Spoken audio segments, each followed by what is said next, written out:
Ang dami nagre-request kung paano nga daw ginawa itong aming covered courtyard. So, throwback po tayo from January.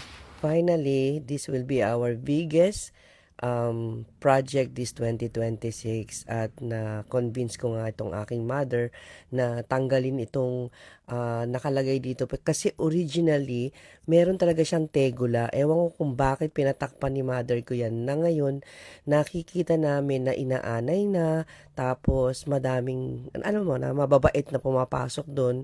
So, yun nga, sinabi ko na tatanggalin na lang namin. Ito na yung original na tegula. Ayan. So, ini-scrub na mister ko kasi pipintahan namin. Ibabalik niya namin yung tunay na kulay niya. Na lang sa inyo. Ito nga pala yung picture ng aming bahay talaga na may tegula. Nakakatuwa lang kasi, meron kami mga binabago dito and meron din kami mga ibinabalik na original na dito sa bahay ng Casa Priscilla.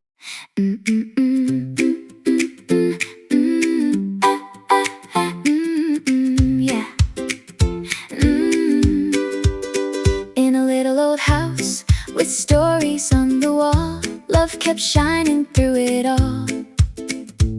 With gentle hands and a caring smile, she made every corner warm in style.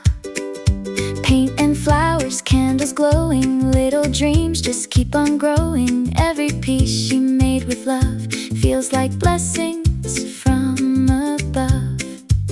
She turned simple into beautiful things with heart and soul in everything. A home once old now softly shines, a masterpiece through space and time. Oh, Casa Priscilla, cozy and bright, filled with laughter every night. From an old house to a dream come true, made with love in every view. Oh, Casa Priscilla, warm and free, a place of joy and family. Every DIY, every little touch shows the love that means so much. She's the kind of... Here's the update for our courtyard project. Ayan na. Dito sa day 4, naglalagay na siya ng mga tubular. Yan. And then, after ng tubular nga, naglagay naman siya ng parang firewall. Yan. And then, day 5, nagpinta na siya. Yan. Pinintahan na yung nag-primer muna of course, at saka nagpinta. And then day 6, eto na, ilalagay na yung mga tempered glass. Ganito yung paglalagay pala. Ngayon lang ako nakakita ng ganito.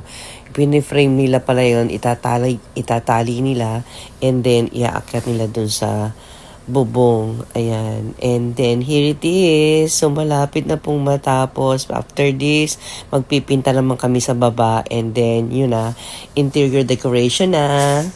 So, abangan pahunin nyo yung mga susunod ko na throwback video about dito sa aming covered courtyard project. Thank you for watching. Bye-bye!